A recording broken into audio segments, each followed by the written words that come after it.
I'm delighted to be with Archit Agarwal. Welcome back, Archit. It's really good to know about different things that you're doing. Tell us a little bit about your, the strategy, digital strategy role at the Mavericks, and what is this company all about, and what's the Yeah, future of digital strategy?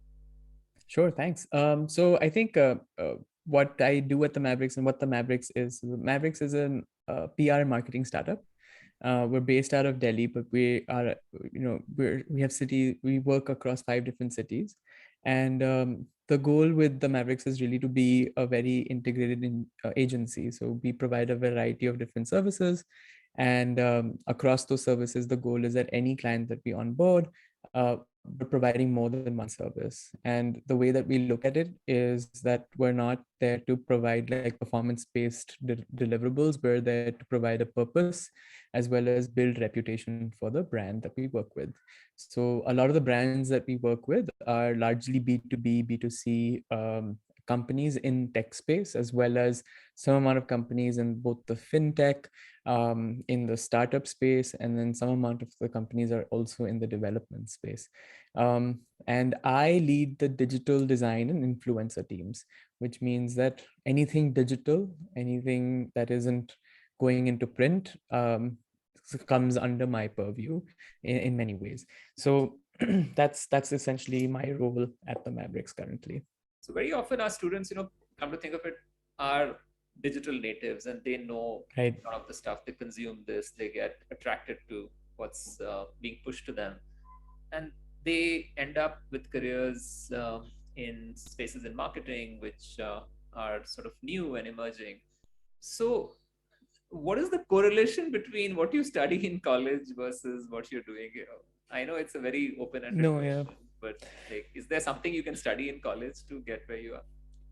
So I think currently that there isn't much available when it comes to, at least in the undergrad level, when it comes to learning hardcore digital marketing.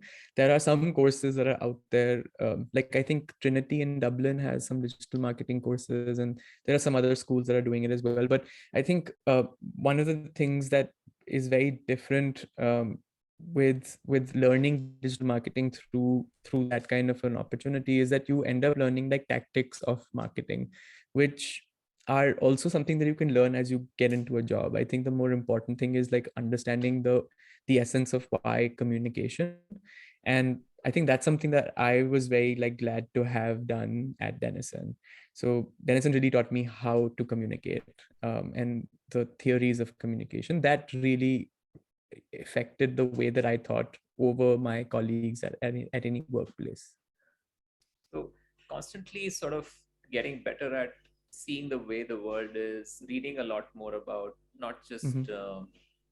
what your brand or the clients that you're representing, but in general being a lot more aware about current affairs and everything else would be part of what you think could work. Because if you were to be a reputation manager for a set of clients who have a different industry Hmm. area or focus, how would you say that's good to be well informed? Is that Yeah, absolutely. I think learning and understanding what is happening in the world is going to be very important. And one of the things that we also consult is we work with a lot of like founders and CEOs, and we consult how do they communicate on Twitter and LinkedIn, and how do you build a profile over there. And one of the things that we have to constantly do for that is to like track the entire ecosystem and understand what's happening, and then create conversations for them. So that's always like a on the job learning is what do you do, and what is happening in the ecosystem. earlier last week? I had interviewed someone who's essentially working in the influencer marketing space, a student who graduated from NYU, and her first job was to pretty much Hmm. understand creators and where they could sort of be fit in influencer marketing for certain brands. So, what would you say is the science or the art of influencer marketing, say for one or two different types of industries or uh, clients that you might have? Yeah, I think the one of the things that's really interesting with the entire like creator economy and working with influencers as a whole is that there's a huge opportunity in moving outside of like the average billboard kind of advertisement, right? I think right now a lot of brands think of influencer marketing as another way to amplify the message that they have curated over a period of time. So, when you're working with, say, a brand that sells ready to cook meals, the very obvious thing that brands tend to do is they'll send you a brief which is so curated, so specific, that it doesn't take the influencer into mind. It's almost like slapping an advertisement on a billboard. But with influencer marketing, the opportunity is that you're able to not only showcase the real USP and the product and all of those things, but do it through the influencer's voice and personality. And that's what's making that market a lot more exciting. And that's something that we're trying to do a whole lot of, is that not only to kind of bring in the message, but to curate that message in a much more organic manner to audiences that consume content for this influencer.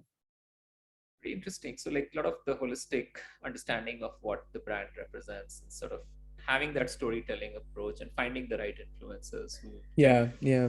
be a And good. sometimes it goes the other way around. Sometimes you actually find the influencer first and then try to fit the message, because it's almost easier to bring in the influencer and think of ideas as compared to do it in a silo and then impose it on someone.